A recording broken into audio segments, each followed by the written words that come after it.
आइए दोस्तों, अब हम रेजोनेंस कंप्लीट कर चुके थे। अब हम चलते हैं अगले इफेक्ट की तरफ जिसका नाम है मेसोमेरिक इफेक्ट। आइए देखते हैं क्या होता है मेसोमेरिक इफेक्ट यानी कि ये एक तरीके का इफेक्ट ही है। और मेसोमेरिक मतलब ये एक तरीके का रेजोनेंस ही आप बोल सकते हैं, एक रेजोनेंस का ही एक स्पेशल टाइप बोल सकते हैं आप, जिस पे क्या होगा, जो पाई बॉन्ड थे उस पे इफेक्ट होगा। किसका?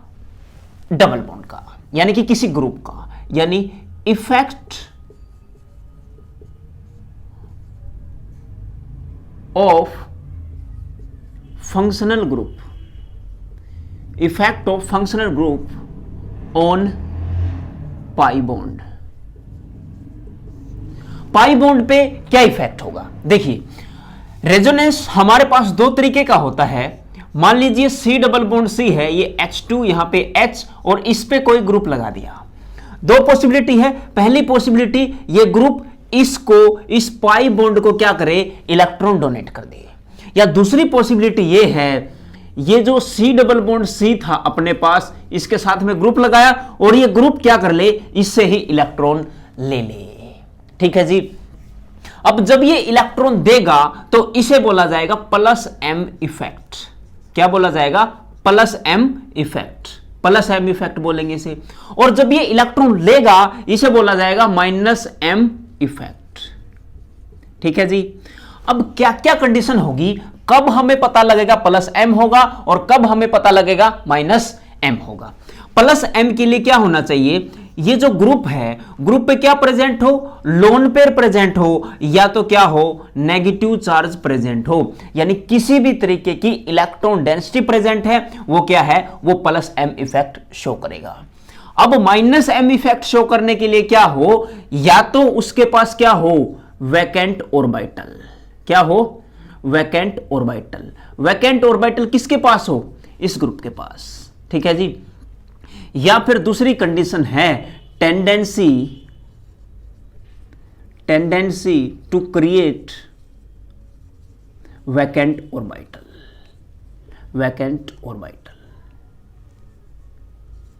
या तो क्या हो, ऑर्बिटल खाली हो, या फिर टेंडेंसी हो इलेक्ट्रॉन वैकेंट को खाली करवाने की। देखते हैं कैसे होता है ये। अगर लोन पेयर हो, लोन पेयर वाली स्पीशीज स्टार्टिंग में बताया था, स्टार्टिंग वाले लेक्चर में क्या था, नाइट्रोजन ऐसा पहला है जिसपे क्या आते हैं, लोन पेयर आते हैं, नाइट्रोजन प्लस M दिखाएगा। या फिर हाइड्रोजन की जगह N, एक H लगा लो, एक CH2 CH3 ग्रुप लगा लो, ये भी प्लस M शो करेगा। या फिर दोनों CH2 ग्रुप मिथाइल ऐड कर लो, ये भी क्या करेगा, प्लस M इफेक्ट शो करेगा। इसके बाद आता है, इसके बाद कौन आता है जी, ऑक्सीजन। OH लगा लो, ये भी प्लस M दिखाएगा। OCH3 लगा लो, ये भी प्लस M इफेक्ट शो करेगा। या फिर इनके डेरिवेटिव ले लो, sulphur S, lone pair present है, SH है, या फिर SR है। इसी तरीके से इसके भी ले सकते हैं डेरिवेटिव। नाइट्रोजन के नीचे आता है जी फास्फोरस। नाइट्रोजन के नीचे फास्फोरस आएगा तो फास्फोरस वाले ले लो, फास्फोरस PH2, ये भी डोनेट कर सकता है। या फिर यहां पे क्या दिख रहा है आपको, PR2 लिख लो सीधा ही, ये दोनों हो सकते हैं। ठीक है जी। या फिर कोई भी हैलोजन हो सकता है, फ्लोरीन, क्लोरीन, ब्रोमीन, आयोडीन, ये सारे के सारे क्या कर सकते हैं, प्लस M इफेक्ट शो कर सकते हैं। या फिर क्या हो सकता है, कोई भी एनायन जिसपे नेगेटिव चार्ज हो, फॉर एग्जांपल CH2 नेगेटिव दिखा सकता है, या फिर NH नेगेटिव भी दिखा सकता है, या फिर O नेगेटिव भी प्लस M दिखा सकता है। ये सारे group plus M effect show करेंगे, मतलब इस पाई बॉन्ड की इलेक्ट्रॉन डेंसिटी बढ़ा देंगे ये ग्रुप, अगर ऐसी प्रॉपर्टी है तो। अब वैकेंट ऑर्बिटल में दो तरह के ऑर्बिटल हो सकते हैं, या तो क्या हो, p ऑर्बिटल वैकेंट हो, या तो क्या हो, d ऑर्बिटल वैकेंट हो। p ऑर्बिटल वैकेंट कैसे हो, जैसे मान लीजिए बोरॉन फैमिली ले लो, BH2, यानी किसी से लगाएंगे, वैकेंट ऑर्बिटल है, इलेक्ट्रॉन एक्सेप्ट कर लेगा। या फिर कार्बोकैटायन भी हो सकता है, वो भी इलेक्ट्रॉन क्या कर लेगा, एक्सेप्ट कर लेगा। d ऑर्बिटल में क्या होगा, d में क्या आएगा, p, फास्फोरस जुड़ा हो किसी से, PR2 ही मान लो। यानी कि यहां आपने देखा, यहां भी क्या था, यहां भी आपने फास्फोरस देखा होगा, ये रहा फास्फोरस और यहां भी फास्फोरस है, यानी कि फास्फोरस प्लस एम दिखाता है जी, बिल्कुल दिखाता है। क्या माइनस एम दिखाता है? बिल्कुल दिखाता है। कब प्लस एम दिखाएगा, कब माइनस एम दिखाएगा, ये हम चर्चा करेंगे थोड़ी देर में। फास्फोरस थर्ड पीरियड वाले सारे ले लो, फास्फोरस है, क्लोरीन है, ये सारे के सारे क्या करेंगे, सल्फर है, ये सारे के सारे क्या कर सकते हैं, वैकेंट डी ऑर्बिटल है। इन पे लोन पेयर भी होता है और वैकेंट डी ऑर्बिटल भी हो सकता है। वैकेंट डी ऑर्बिटल है, इट मींस क्या करेंगे, माइनस एम दिखाएंगे। अगर लोन पेयर है तो प्लस एम दिखाएंगे। ठीक है जी। अब tendency to create vacant orbital क्या है, मान लीजिए मेरे पास एक ग्रुप है सी डबल बॉन्ड ओ। क्या ग्रुप है जी, सी डबल बॉन्ड ओ और नीचे लगा हुआ Cl। अब इसको कनेक्ट करूंगा किसी सी डबल बॉन्ड सी से, इस ग्रुप से पाई इलेक्ट्रॉन डेंसिटी इसके पास होगी किसी भी एल्कीन से, तो क्या होगा, इस पे पार्शियल क्या रहा होगा, नेगेटिव, इस पे पार्शियल क्या रहा होगा, पॉजिटिव। इसी तरीके से क्लोरीन पे पार्शियल नेगेटिव, इस पे पार्शियल पॉजिटिव। मतलब इनिशियली कार्बन के पास कोई वैकेंट ऑर्बिटल नहीं था, बट कुछ समय बाद जब ये ऑक्सीजन क्लोरीन से जुड़ा, हाईली इलेक्ट्रोनेगेटिव एलिमेंट से जुड़ा, तो इसने ऑर्बिटल क्या करवा लिया, वैकेंट करवा लिया। जैसे इसमें और ले सकते हैं N double bond O, NO2 लगा लो, ये भी क्या कर सकता है, माइनस एम का इफेक्ट शो कर सकता है। ठीक है जी। या फिर इसमें किसी भी तरह कोई भी हेलोजन लगा लो आप, और इसको कैसे ड्रॉ कर सकते हैं, कुछ देर बाद ये क्या करेगा, ये बॉन्ड टूट जाएगा, कार्बन पे क्या आ जाएगा, कार्बन पे पॉजिटिव और ऑक्सीजन पे क्या आ जाएगा, नेगेटिव चार्ज डेवलप हो जाएगा। ये थी कहानी प्लस एम इफेक्ट और माइनस एम इफेक्ट की। ठीक है जी। ये एक तरीके का रेजोनेंसी है और ये बहुत इंपॉर्टेंट टॉपिक है। अब हमें कैसे पता लगेगा कि प्लस एम कैसे चेक करें, माइनस एम कैसे चेक करें, आओ देख लेते हैं। कैसे देखते हैं इन्हें, इन्हीं की चर्चा करते हैं। सबसे पहले देखेंगे प्लस एम इफेक्ट। सबसे पहले क्या देखेंगे, plus M effect, mesomeric effect और उसमें भी प्लस एम इफेक्ट। बहुत नई नई बातें बताएगा, बहुत अच्छी कहानियां हैं इसकी।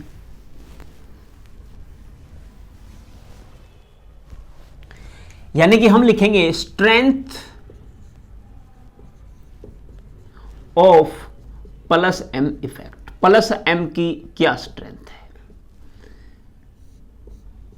सबसे पहला इसमें चर्चा करेंगे। आप क्या चर्चा करेंगे, एक्सटेंट ऑफ ओवरलैपिंग। क्या है जी, एक्सटेंट ऑफ ओवरलैपिंग, किस तरीके से वो ओवरलैप कर रहा है, यानी किस हद तक, बोलिए आप, एक्सटेंट मतलब किस हद तक ओवरलैपिंग कर रहा है। देखिए मान लीजिए मैं एग्जांपल ले लेता हूं, सी डबल बॉन्ड सी, यहां पे वैलेंसी पूरे करने के लिए हाइड्रोजन लगाए, इससे ऐसा ग्रुप लगा दिया, मान लीजिए लगाया है जी हमने NH2। ठीक है जी। एक दूसरा एग्जांपल इसमें ही ले लिया, CH2 CH और इस पे ग्रुप लगा दिया हमने PH2। नाइट्रोजन के नीचे ही फास्फोरस आता है। जब कार्बन की बात करूंगा, कार्बन में एटॉमिक नंबर 6 इलेक्ट्रॉनिक कॉन्फ़िगरेशन लिखूंगा तो इसका क्या प्रेजेंट होता है, इसमें प्रेजेंट होता है जी p ऑर्बिटल, और p कौन से वाला, इसमें होता है 2p। ठीक है जी। अब नाइट्रोजन में ये लोन पेयर है, ये हम चर्चा कर चुके हैं, इसका लोन पेयर भी कहां पे है, 2p ऑर्बिटल में है। किसमें है जी, 2p ऑर्बिटल में। ये रेजोनेंस के लिए बोलते थे जाएगा, अगर रेजोनेंस के लिए जाएगा तो हाइब्रिड ऑर्बिटल में नहीं, प्योर p में होगा, यानी कि 2p ऑर्बिटल में होगा। अब अगर 2p हैं, ये 2p इनका extent of cross conjugation, cross conjugation नहीं, एक्सटेंट ऑफ ओवरलैपिंग इनकी क्या होगी, जबरदस्त रही होगी। ये क्या बनाएंगे, ये बनाएंगे स्ट्रॉन्ग बॉन्ड। क्या बनाएंगे जी, स्ट्रॉन्ग बॉन्ड, क्योंकि इनकी हाई टेंडेंसी है ओवरलैप करने की, और स्ट्रॉन्ग बॉन्ड बन जाएंगे।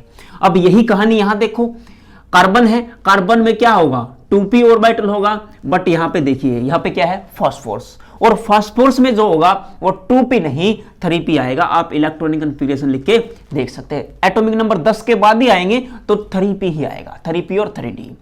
अब p ऑर्बिटल इतना सा है और d ऑर्बिटल उसका साइज क्या है, सॉरी 2p ऑर्बिटल छोटा और 3p ऑर्बिटल क्या है, उसका साइज बड़ा है। ये ओवरलैपिंग कर तो जाएगा लेकिन अच्छे से ओवरलैपिंग नहीं करेगा जितने अच्छे से 2p कर रहा था 2p के साथ। और एग्जांपल इसी में ले लो, H2CCH, यहां पे क्या लगा लिया, आर्सेनिक लगा लो H2, ये डोनेट करेगा जी, बिल्कुल करेगा।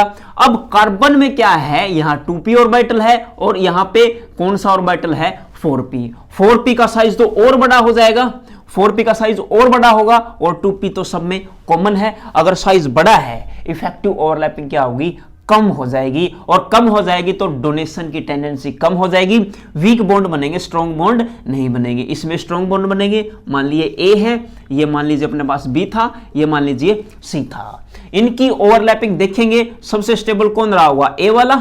ओवरलैपिंग 2p ओवरलैपिंग बोलोगे, बी में 2p 3p ये बी में आएगा, और सबसे लास्ट में आएगा 2p 4p वाला सी वाला। इसमें स्ट्रॉन्ग बॉन्ड बनेगा, इसमें ओवरलैपिंग होगी लेकिन अच्छी ओवरलैपिंग नहीं होगी 2p जैसी, लेकिन लास्ट में जब देखेंगे 2p 4p ये तो बहुत ही पुअर ओवरलैपिंग होगी, बहुत ही वीक बॉन्ड बनेगा।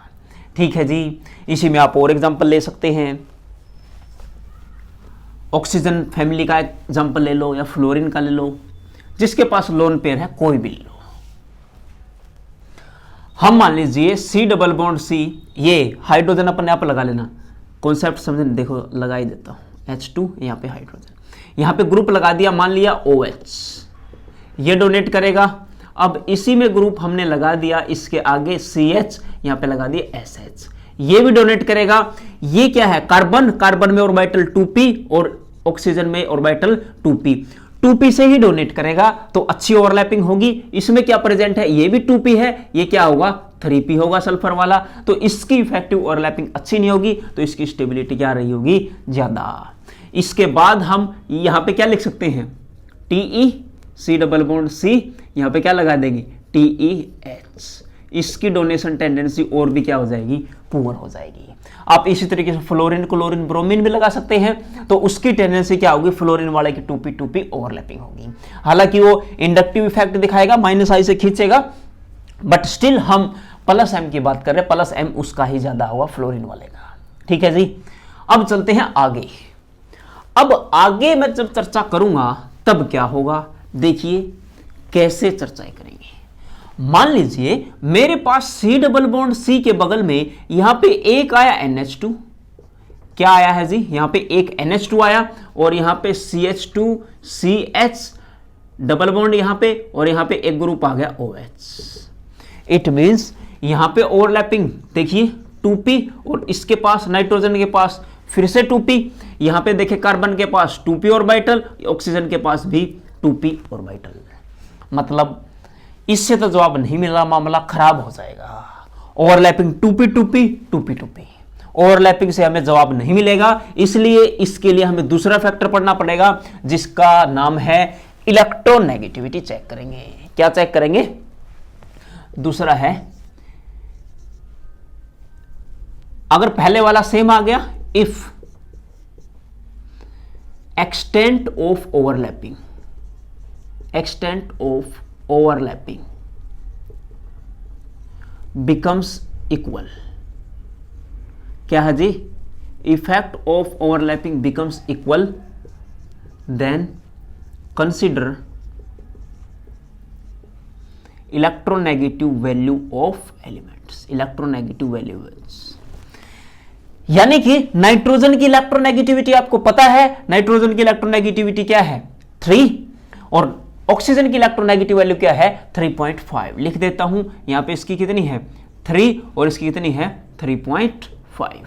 इसके आप 3 मान लेते हो, बट एक्चुअल में 3 नहीं होती, एक्चुअल में 3.1 होती है। क्लोरीन की आप 3 बोलते हो, नाइट्रोजन की 3 बोलते हो, बट ऐसा नहीं है। क्लोरीन की क्या है, क्लोरीन की 3 है, नाइट्रोजन की 3.1 है। जब हाइड्रोलाइसिस पढ़ाऊंगा, हाइड्रोलाइसिस में एक्सप्लेन करेंगे कि ऐसा क्यों होता है। ठीक है जी, इलेक्ट्रोनेगेटिव में क्लोरीन और नाइट्रोजन में डिफरेंस होता है, नाइट्रोजन की 3.1 और क्लोरीन की क्या होती है 3, बट यहां 3 लेके चलो और ये 3.1, कोई फर्क नहीं पड़ता, यहां से काम चल जाएगा। अब इलेक्ट्रोनेगेटिव वैल्यू का मतलब क्या है, इलेक्ट्रोनेगेटिव वैल्यू का मतलब है ये जो इलेक्ट्रॉन थे ये इलेक्ट्रॉन ज्यादा खींचेगा। इसके पास भी एक लोन पेयर है, ये देगा, इसके पास भी एक लोन पेयर है, ये देगा। ठीक बात है, लोन पेयर से हम जवाब नहीं ले सकते कि यहां पे 2 लोन पेयर हैं, दोनों डोनेट करेगा, डोनेट एक ही करेगा। अब जाते थे 2p ओवरलैपिंग देखते थे, 2p है, इसमें भी ओवरलैपिंग क्या है 2p मतलब ओवरलैपिंग से भी जवाब नहीं मिला, तब कंसीडर करेंगे इलेक्ट्रोनेगेटिव वैल्यू। जिसकी इलेक्ट्रोनेगेटिव वैल्यू ज्यादा है वो कम डोनेट करेगा और जिसकी कम है वो ज्यादा डोनेट करेगा, यानी कि ये वाला नाइट्रोजन ज्यादा डोनेट करेगा, ये वाला कम करेगा। अगर मैं यहां पे फ्लोरीन लगा देता, क्या लगा देता, CH2CH फ्लोरीन, ये फ्लोरीन लगा देता, ये डोनेट करता, बट ये इससे भी पुअर डोनेट करता। अगर मैं नाम रखूं, इसको A बोल दूं, इसको B एंड इसको C, तो क्या उत्तर आएगा, सबसे ज्यादा A, फिर B, फिर C आएगा। ठीक है जी, मतलब ये डोनेट करके क्या कर रहा है, डोनेट करके ये जो पाई बॉन्ड है इसकी इलेक्ट्रॉन डेंसिटी बढ़ा रहा है। एक तरीके से इस पे इलेक्ट्रॉन डेंसिटी बढ़ाएगा। इलेक्ट्रॉन डेंसिटी बढ़ने से क्या इफेक्ट पड़ेगा, जब कोई भी इलेक्ट्रोफाइल आएगा, क्या आएगा, इलेक्ट्रोफाइल, पॉजिटिव चार्ज की स्पीशीज आएगी, उस पे अटैक फास्ट ये करेगा, ये रिएक्टिविटी में काम आएगा आगे। तो पहले एक बार सीख लेते हैं, फिर देखते हैं रिएक्शन। जनरल कॉन्सेप्ट है, इसलिए नाम है जनरल ऑर्गेनिक केमिस्ट्री। ठीक है जी, अब थोड़ा और आगे चलते हैं। अब देखिए कैसे कंपेयर कर सकते हैं, आप देख लेते हैं। अगले एग्जाम्पल से और क्लियर हो जाएगी बात। अब देखिए, अब एग्जाम्पल लिया हमने, यहां पे लिया C double bond C, hydrogen नहीं लगा रहे, बस डायरेक्ट देख रहे हैं। यहां पे ग्रुप लगाया NH2, ठीक है जी। B में लिया हमने C डबल बॉन्ड C, यहां पे ग्रुप लगा दिया OH, ठीक है जी। C डबल बॉन्ड C यहां पे लगा दिया PH2, ठीक है जी, ये C वाला था। और D वाले में लगा दिया हमने C डबल बॉन्ड C, और यहां पे क्या लगा दिया, यहां पर लगा दो मान लिया क्लोरीन, ठीक है जी। अब क्या देखा जाएगा, अब लोन पेयर है, लोन पेयर डोनेट तो सारे ही करेंगे, H2H लगा देंगे, H2H लगा देंगे सारी वैलेंसी पूरी करने के लिए, ठीक है जी। अब सबसे पहले क्या चेक करेंगे, इफेक्टिव ओवरलैपिंग, यानी कि यहां पे क्या है, कार्बन के लिए 2p बोला था, नाइट्रोजन के लिए 2p बोला था, अच्छी बात है। यहां पे देखेंगे इस कार्बन के लिए 2p, ऑक्सीजन के लिए 2p, यानी कि ये ओवरलैपिंग क्या रही होगी, इनकी ओवरलैपिंग 2p ओवरलैपिंग। अब यहां पे कार्बन के लिए फिर से 2p, फास्फोरस के लिए क्या आएगा, 3p आएगा, क्या आएगा जी, 3p। यहां पे क्या है, यहां पे 2p और क्लोरीन के लिए 3p। इट मींस पहले पहला फैक्टर लगाएंगे। पहला फैक्टर क्या है, इफेक्टिव ओवरलैपिंग, 2p अच्छा ओवरलैप करेगा इनसे, मतलब ए बी की ज्यादा है सी डी से, ठीक है। इनकी ज्यादा है, इनका जवाब कौन देता है, इनका जवाब देता है इलेक्ट्रोनेगेटिव वैल्यू जितनी कम उतनी ज्यादा टेंडेंसी डोनेट करने की। तो सबसे ज्यादा डोनेट करेगा नाइट्रोजन, फिर डोनेट करेगा ऑक्सीजन, ठीक है जी। अब इफेक्टिव ओवरलैपिंग देख लेते हैं, 3p 2p, इसमें भी 2p 3p 2p 3p 2p 3p दोनों में।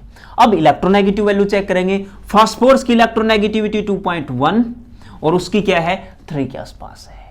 It means electronegative value phosphorus की कम है, इसकी इलेक्ट्रोनेगेटिव वैल्यू 3 है, तो ये डोनेट ज्यादा करेगा क्योंकि देगा ज्यादा, खींचेगा कम।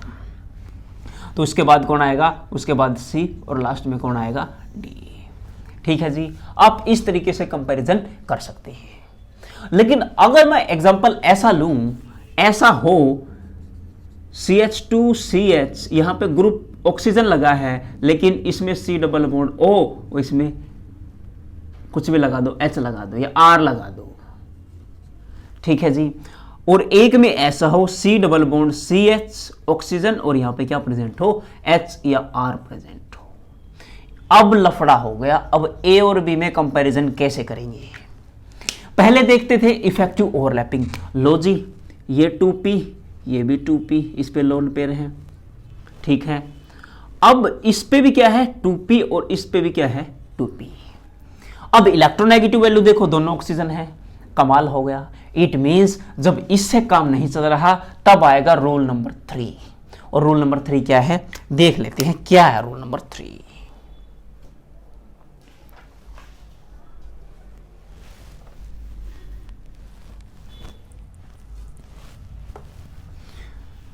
देखिए रूल नंबर 3। अब इससे तो जवाब मिला नहीं, अब देखेंगे क्रॉस कंजुगेशन। क्या देखेंगे, क्रॉस कंजुगेशन। क्या देखा जाएगा, क्रॉस कंजुगेशन क्या होता है ये देखिए। क्रॉस कंजुगेशन ऐसे होता है, मान लीजिए यहां पे क्या प्रेजेंट था, यहां पे नाइट्रोजन मान लो, नाइट्रोजन और इसे कांटेक्ट लगाया क्या, सी डबल बॉन्ड सी, ये इलेक्ट्रॉन डेंसिटी देगा। अगर मान लीजिए सी डबल बॉन्ड सी से यहां पे N, एक H है, एक सी डबल बॉन्ड O और यहां पे क्या है H मान लो, यानी कि ये लोन पेयर इसके साथ भी रेजोनेंस कर सकते हैं और इसके साथ भी रेजोनेंस कर सकते हैं, ये रेजोनेंस दोनों तरफ कर सकते हैं। इसी को बोला जाता क्रॉस कंजुगेशन। कंजुगेशन इसकी साइड भी है सी डबल बॉन्ड O की साइड और सी डबल बॉन्ड C की तरफ भी है, यानी कि दोनों तरफ क्रॉस कंजुगेशन है, इसलिए नाम क्या है, क्रॉस कंजुगेशन। अब इनमें से ज्यादा डोनेट कौन करेगा, ऑब्वियसली ऊपर वाला करेगा, यानी कि ये कहेगा देखो बाबा इलेक्ट्रॉन है अपने पास 2, यानी कि लोन पेयर मानिए इलेक्ट्रॉन डेंसिटी है, सारी electron density C double bond C इस एल्कीन की तरफ कर देगा, इस पाई बॉन्ड की तरफ शिफ्ट कर देगा। लेकिन इसमें कभी तो सी डबल बॉन्ड O की तरफ जाएगा, कभी सी डबल बॉन्ड C की तरफ जाएगा, इसकी इलेक्ट्रॉन डेंसिटी बढ़ जाएगी कुछ इस तरीके से। मान लीजिए एक बहुत बड़ा कंटेनर है, इसमें इलेक्ट्रॉन पड़े हुए हैं और ये देने वाला एक ही है, ये एक तरफ दे रहा है, इलेक्ट्रॉन डेंसिटी यहां पे डाल देगा।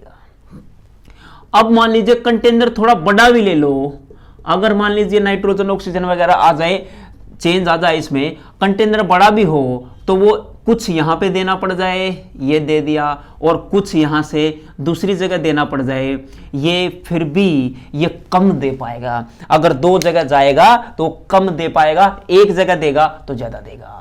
ये बात आपको अच्छे तरीके से पता है। आपका एक दोस्त है, उसे टाइम दो, पूरा टाइम दे सकते हो, लेकिन एक टाइम पे 2 दोस्तों से बात करना आपसे बेहतर कौन जानता है, उसमें दिक्कतें आ जाया करती हैं कई बार। ठीक है जी, तो अच्छा कौन सा, अच्छा डोनर वो जो एक साइड डोनेट कर रहा है। तो इसी तरीके से ये इस साइड भी डोनेट करेगा, ये लोन पेयर इस साइड भी आएगा, ये उस साइड भी जा सकता है, ऑक्सीजन पे क्या जाएगा नेगेटिव, और कई बार ये इस साइड भी आ जाया करेगा, यानी कि इसी को बोला जाता है क्रॉस कंजुगेशन। इसमें कोई क्रॉस कंजुगेशन नहीं है, एक साइड डोनेट करेगा तो इसमें बढ़िया डोनेट करेगा B और फिर कौन आएगा, A आएगा। ठीक है जी, और एग्जांपल ले लो, इसमें और एग्जांपल ले लेते हैं, कंपैरिजन कर लेंगे क्रॉस कंजुगेशन का, बहुत मजेदार है, रिएक्शन फटाफट हो जाएंगे आपके अगर ये अच्छे समझ में आ गया तो।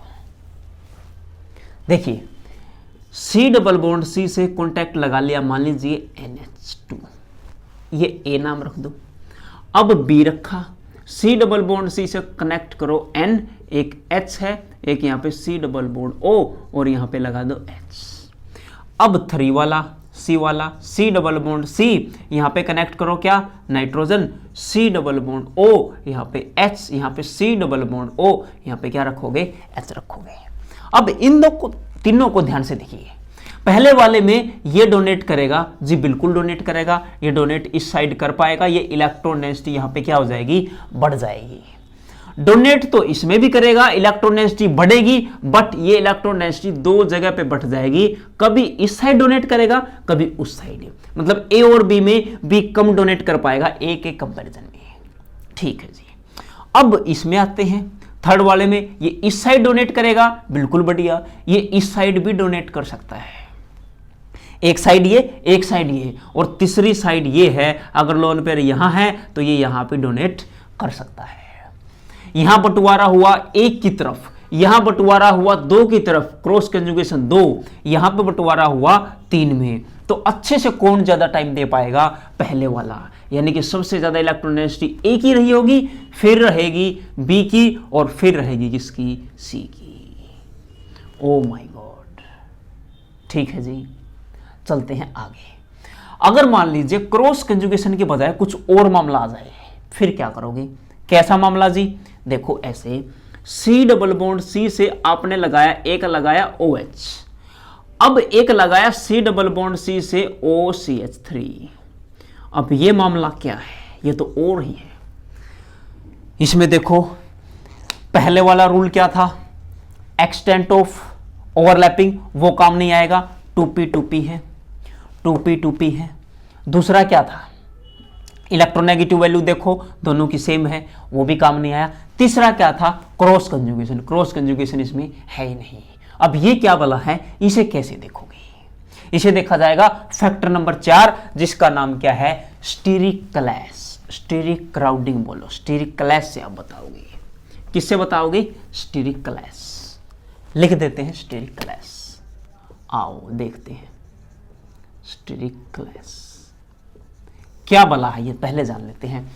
अगर मान लीजिए अपने पास H2O है, इस पर लोन पेयर थे, ये धक्का मारेंगे और धक्का मार मार के मान लीजिए इसका ये बॉन्ड एंगल 104 डिग्री था। ये केमिकल बॉन्डिंग में पढ़ा चुका हूं वैसे, लेकिन कोई बात नहीं। अगर मैं इस हाइड्रोजन की जगह 2 क्लोरीन ले आता, क्लोरीन का साइज क्या है? बड़ा, और उस पे भी क्या है? Lone pair. इट मीन्स ये लोन पेयर आपस में धक्का मारते, ये बॉन्ड एंगल 104 से 111 के आसपास हो जाता, 111 डिग्री के आसपास हो जाता। ठीक है जी, ये बॉन्ड एंगल बढ़ गया क्योंकि ग्रुप का साइज बढ़ गया और उस पे क्या है? लोन पेयर भी। लोन पेयर छोड़ी, साइज देखिए आप, यानी कि इस तरीके से देख लिए, OCH3 लगा दो, बल्कि ग्रुप है, साइज में बड़ा है, यहां भी लोन पेयर है, ये क्या करेगा? ये भी थोड़े थोड़े दूर जाएंगे और दूर जाएंगे अप्रोक्सीमेटली 110-11, इसका बॉन्ड एंगल भी 111 ही मान लो, 111 डिग्री, 110-11, ये बढ़ जाएगा। मतलब इससे नहीं 110 होगा, 111, मतलब इसे कि बॉन्ड एंगल बढ़ जाएगा। अगर बॉन्ड एंगल बढ़ेगा तो इनके ऑर्बिटल क्या हो गए? टिल्टिंग हो जाएंगे, टिल्टेड, तिरछे हो जाएंगे थोड़े से, और जितने तिरछे ऑर्बिटल होंगे उतनी डोनेट करने की टेंडेंसी क्या हो जाएगी? कम हो जाएगी। आओ देखते हैं इसमें क्या था? C डबल बॉन्ड C, यहां पे लगाया OH, ये ऑर्बिटल P था, ये ऑक्सीजन का ऑर्बिटल P था, ये डोनेट आसानी से कर देता था। 2p तो है, लेकिन जैसे ही किससे लगाया? जैसे ही ये लगाया CH3 से, ये ऑर्बिटल तो ठीक है, ये ऑर्बिटल थोड़ा सा टिल्टेड हो जाएगा, तिरछा हो जाएगा, ये डोनेट करेगा तो सही, बट ये बॉन्ड एंगल बढ़ने की वजह से अच्छे तरीके से डोनेट नहीं कर पाएगा। तो इन दोनों में से कौन अच्छा डोनर है? कौन अच्छा डोनर है जी? ये अच्छा डोनर है A वाला। A वाला ज्यादा डोनेट करेगा B के कंपैरिजन में। ठीक है जी, आप इस तरीके से कंपैरिजन कर सकते हैं। ठीक है जी, 4 फैक्टर थे, बहुत आसानी से। और भी सवाल आप करना चाहें तो इसमें कर सकते हैं, अच्छे से समझ में आ जाएगा।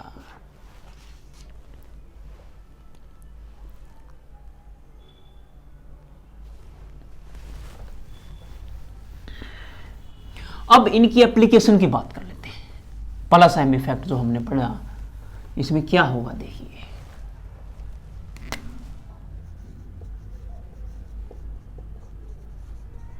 Applications of plus M effect.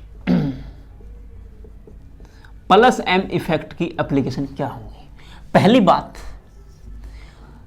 In reactivity of alkene. Alkene की रिएक्टिविटी पे इसका इफेक्ट पड़ेगा, वो रिएक्टिविटी को बढ़ा देगा अगर प्लस एम है तो। कैसे? देखिए, मान लीजिए C डबल बॉन्ड C है, यहाँ पे H2 लगा है, यहाँ पे H लगा है, और यहाँ पे एक ग्रुप लगा है, और उस ग्रुप को मान लीजिए आप कोई भी मान लो NH2 ग्रुप लगा है। अगर ये ग्रुप इसको इलेक्ट्रॉन देगा तो ये पाई बॉन्ड की इलेक्ट्रॉन डेंसिटी बढ़ जाएगी। अगर ये इलेक्ट्रॉन डेंसिटी बढ़ जाएगी, यहाँ पे कोई भी इलेक्ट्रोफाइल होगा तो उस पे इसका अटैक करने के चांस बढ़ जाएंगे। अगर यहाँ पे ऐसा होता CCH, यहाँ पे कोई ग्रुप नहीं होता, तो ये अटैक इतना अच्छे से नहीं कर पाता जितना ये कर पा रहा है। या फिर यहाँ पे एक्सटेंट ऑफ कंजुगेशन देखा था, यहाँ पे मैं क्या लगा देता? OCH3 लगा देता, तो ये हार जाता इससे भी। तो इसमें इफेक्टिव क्या है? ओवरलैपिंग। ओवरलैपिंग तो देखो 2p थी, इलेक्ट्रोनेगेटिव वैल्यू डिफरेंट है। दूसरी बात, स्टीरिक क्लैश भी है। आई बात समझ में? पहला रूल लगाएंगे, फिर दूसरा, फिर तीसरा, फिर चौथा, बारी बार लगाते जाएंगे। पहला रूल क्या बताया था वो आप रिवाइज कर सकते हैं। पहला रूल क्या था? इफेक्टिव ओवरलैपिंग 2p3 था। दूसरा क्या था? इलेक्ट्रोनेगेटिविटी चेक करनी थी। और तीसरा क्या था? तीसरे में हम चेक करते थे क्रॉस कंजुगेशन तो नहीं। और चौथा क्या था? स्टीरिक क्लैश वगैरह देखते थे, बॉन्ड एंगल। ये 4 रूल थे। तो इसमें रिएक्टिविटी पे क्या पड़ेगा? इफेक्ट पड़ेगा। ठीक है जी, देखते हैं एक रिएक्टिविटी। मान लीजिए अपने पास C डबल बॉन्ड C, यहाँ पे H2 लगा लो, यहाँ पे H लगा लो, यहाँ पे मान लो कोई भी ग्रुप लगा लो, यहाँ पे ग्रुप लगा लिया NH2, यहाँ पे CH, बॉन्ड पूरे करो, CH2 CH2 CH double bond CH2। ये बगल में है तो ये लोन पेयर डोनेट करेगा, इसकी इलेक्ट्रोनेगेटिविटी बढ़ा देगा। अब कोई भी इलेक्ट्रोफाइल आएगा, अगर मैं एक इक्विवेलेंट कोई भी इलेक्ट्रोफाइल जिसपे पॉजिटिव चार्ज है वो जाऊं तो अटैक इस साइड को नाम रख दो A और इस साइड का नाम रख दिया B, तो अटैक किस साइड पे होगा ये तो अच्छी तरह पता है। इसकी इलेक्ट्रोनेगेटिविटी प्लस M इफेक्ट से बढ़ जाएगी तो अटैक इस साइड पे होगा। ठीक है जी, ये रिएक्टिविटी हम आगे चल के करेंगे, बस यहां से आपको समझना है कि कैसे रिएक्टिविटी बढ़ रही है। ठीक है जी, अब इसी तरीके से अगर मैं बेंजीन की बात करूं, किसकी बात करता हूं, एल्कीन की जगह benzene, in reactivity of benzene, reactivity benzene की क्या हो जाएगी, बढ़ जाएगी। फिर से रिएक्टिविटी ऑफ बेंजीन, देखिए क्या फर्क पड़ता है। मान लीजिए मेरे पास एक बेंजीन है ये, और उससे एक दूसरी बेंजीन अटैच कर दी है, मान लीजिए 2 बेंजीन अटैच कर दी, ये लीजिए और यहां पे ये लीजिए। अगर इस पे मैं इलेक्ट्रोफाइल का अटैक करवाना चाहूं, एक इक्विवेलेंट डाल दिया तो ये वाली रिंग भी अटैक कर सकती है, ये वाली रिंग भी अटैक कर सकती है, किसी भी रिंग पे आप बना सकते हैं इलेक्ट्रोफाइल, किसी भी रिंग पे जोड़े वो बात बराबर है। अगर मान लीजिए मैं क्या करूं, इसमें थोड़ी सी मॉडिफिकेशन कर दूं, मान लीजिए ये बेंजीन है, ये रही बेंजीन और दूसरी बेंजीन आपके सामने ये रही। ठीक है जी, अब इस पे ग्रुप लगा दिया मैंने, क्या, OH। OH आपको पता है इसके पास लोन पेयर है, ये डोनेट कर देगा, इसकी इलेक्ट्रोनेगेटिविटी क्या कर देगा, इस रिंग की बढ़ा देगा। इस रिंग का नाम A रख दो, इस रिंग का B। A रिंग की इलेक्ट्रोनेगेटिविटी इलेक्ट्रोनेगेटिविटी बढ़ा देगा। अब कोई भी इलेक्ट्रोफाइल अगर मैं डालूंगा तो वो क्या करेगा, वो A रिंग से अटैच होगा। ऑर्थो पैरामेटा वो जो भी है वो बाद में डिस्कस करेंगे। अब बस ये देखिए, इन दोनों में से A रिंग पे अटैक करने के चांस ज्यादा है, इलेक्ट्रोफाइल अटैच कहां होगा, A वाली रिंग पे। ठीक है जी, आगे देखते हैं। ये रिएक्टिविटी अगर एक ही बेंजीन में होता तो आप कैसे कंपेयर करते, एक बेंजीन में कैसे, मान लीजिए बेंजीन मत बनाओ, एक डबल बॉन्ड ही बना लो, एक डबल बॉन्ड यहां, मान लीजिए एक डबल बॉन्ड यहां पे है, यहां पे कोई भी ग्रुप जुड़ा हुआ है OCH3, ये OCH3 इसको इलेक्ट्रोनेगेटिविटी ट्रांसफर करेगा। अब कोई भी इलेक्ट्रोफाइल आएगा, अगर एक इक्विवेलेंट डालूंगा, एक मोलर डालूंगा, अगर एक मोलर एक इक्विवेलेंट डालूंगा तो क्या होगा, इसकी रिएक्टिविटी बढ़ जाएगी, किसकी, इसको नाम रखो A, इसको नाम रखो B। A वाली इलेक्ट्रोनेगेटिविटी ज्यादा हो जाएगी, इलेक्ट्रोफाइल इस साइड पे अटैक करेगा। ठीक है जी, अब थोड़ा और आगे चल लेते हैं। देखो जी, ये डबल बॉन्ड, ये डबल बॉन्ड, इसे कनेक्ट किया, O तो है, C डबल बॉन्ड O, यहां पे क्या लगा दिया, NH2 अमाइड, नहीं R ही लगा दो, और इससे क्या लगा दिया, इससे लगा दिया O और H लगा दो। अब साइट इसका नाम A रखो, इसका नाम रखो B, ये A है। अब किस पे अटैक ज्यादा होगा, यानी कि ये इलेक्ट्रोनेगेटिविटी कभी उस साइड जाएगी, कभी इस साइड आएगी। इलेक्ट्रोनेगेटिविटी बढ़ेगी तो, बट इतनी ज्यादा नहीं बढ़ेगी। लेकिन अगर मैं इस यहां पे देखूं, ये इलेक्ट्रोनेगेटिविटी बढ़ा देगा, अटैक इस साइड पे ज्यादा होगा किसी भी इलेक्ट्रोफाइल का। अगर 2 डाल दी इलेक्ट्रोफाइल तो ठीक है, यहां भी अटैक होगा, यहां भी। अगर एक इक्विवेलेंट डालेगा तो क्या होगा, अटैक A पे होगा। वो एक इक्विवेलेंट नहीं डालते, वो क्या डालते हैं, 1.2 या फिर 1.3, थोड़ा सा ज्यादा डाल देते हैं ताकि उसकी रिएक्टिविटी अच्छे से हो। ये लैब में जब एक्सपेरिमेंट करते हैं तो वहां पे थोड़ा सा एक्स्ट्रा हम यूज करते हैं। ठीक है जी, ये थी रिएक्टिविटी ऑफ बेंजीन और एल्कीन। अब कोई भी कार्बोकैटायन है उसकी स्टेबिलिटी कैसे चेक करेंगे, आओ देख लेते हैं। स्टेबिलिटी पे क्या इफेक्ट पड़ेगा, application number 3, effect of stability on carbocation. देखो तीसरी क्या है, इफेक्ट ऑफ किसका, प्लस M, इफेक्ट ऑन लिख लो, प्लस M ऊपर लिख ही रखा है, effect on stability of carbocation. Carbocation पे की स्टेबिलिटी पे क्या इफेक्ट पड़ेगा, देखिए देख लेते हैं, किसका, प्लस M का। देखो मान लिया यहां पे अपने पास एक ग्रुप है, यहां पे लगाया NH2, NH2 से कांटेक्ट लगाया, NH2 से कांटेक्ट लगाने के बाद मान लीजिए यहां पे डबल बॉन्ड है और यहां पे क्या है, एक पॉजिटिव चार्ज है। अब यहां पे मान लीजिए यहां पे क्या है, NH2 है NH2 यहां पर ऐड करो, इसमें NH2 ऐड कर दो यहां पे, और यहां पे पॉजिटिव चार्ज है।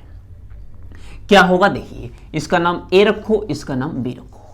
वो कहता है इन दोनों में से कौन सा कार्बोकेटाइन स्टेबल है, तो इसको रेजोनेंस करवाओ, ये यहां पे जाएगा, ठीक है जी।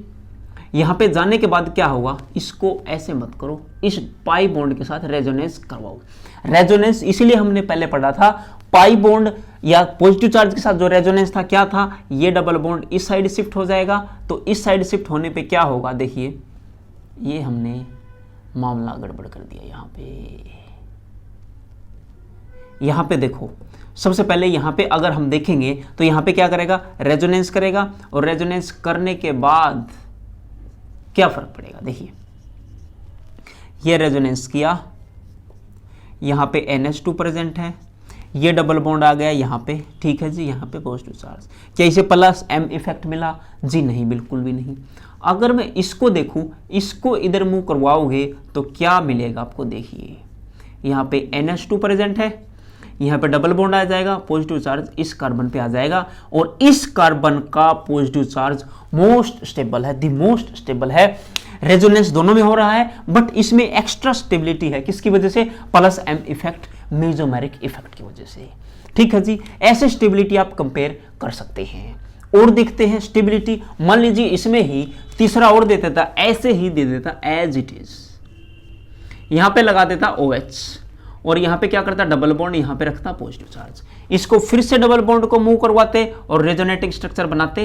रेजोनेटिंग स्ट्रक्चर ड्रा किया तो क्या आएगा, यहां पे OH, ये डबल बॉन्ड घूम के यहां पे आ जाएगा। इसलिए मैंने रेजोनेंस पहले पढ़ाया था, रेजोनेंस मुझे पता था कि काम आएगा, तो सीक्वेंस में चलना थोड़ा सा अच्छा रहता है। यहाँ पे पॉजिटिव चार्ज है, डोनेट ये भी करेगा और डोनेट यहां से ये भी करेगा।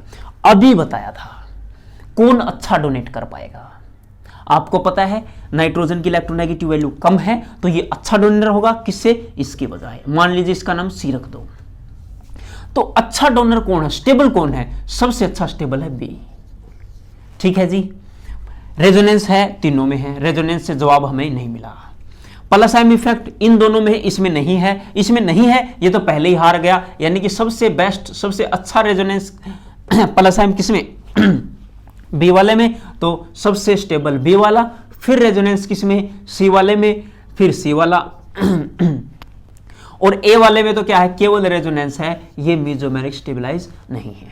तो ये आपका क्या आ जाएगा, इस तरीके से ऑर्डर आ जाएगा, ठीक है जी। ये था प्लस M का इफेक्ट। एक एप्लीकेशन और बचती है इसकी, रिएक्टिविटी कार्बोनाइल ग्रुप में, उनकी रिएक्टिविटी कैसे बढ़ती है कार्बोनाइल ग्रुप की, C डबल बॉन्ड O, उसके आगे नीचे CH3 में लगाओ, जैसे ये हो गया C डबल बॉन्ड O लगा दिया, यहाँ पे एक C डबल बॉन्ड C लगा होगा ग्रुप, यहाँ पे देख बता देता हूँ, C डबल बॉन्ड C लगा दिया, C डबल बॉन्ड O लगा दिया, यहाँ पे क्या लगा सकते हो, H भी लगा सकते हो, इसकी जगह CH3 से भी चेंज कर सकते हो, इसकी जगह कोई हेलोजन भी लगा सकते हो, इसकी जगह कोई प्लस M इफेक्ट वाला NH2 वगैरह ये भी लगा सकते हो। ये इनकी रिएक्टिविटी पे क्या असर पड़ेगा, क्या इफेक्ट होगा, ये बात अपनी बची है। यानी कि वो एप्लीकेशन हो जाएगी फोर्थ, वो अपनी फोर्थ एप्लीकेशन होगी। अगर आप ये सीख गए तो आप रिएक्शंस बहुत आसानी से कर लेंगे, और एकदम रिएक्शंस में डायरेक्ट ये बात बताई जाए तो थोड़ी सी दिक्कतें आ जाती है बीच में। तो ये लगता है कि इस सवाल के लिए स्पेशल ऐसा हो गया होगा, ये कॉन्सेप्ट नहीं होते होंगे, कई लोग ऐसा सोच लेते हैं, बट हम ऐसा नहीं सोचेंगे। जो एक एप्लीकेशन बच चुकी है वो नेक्स्ट लेक्चर में डिस्कस करेंगे। अगले मतलब आज के लिए इतना ही काफी है। ठीक है जी।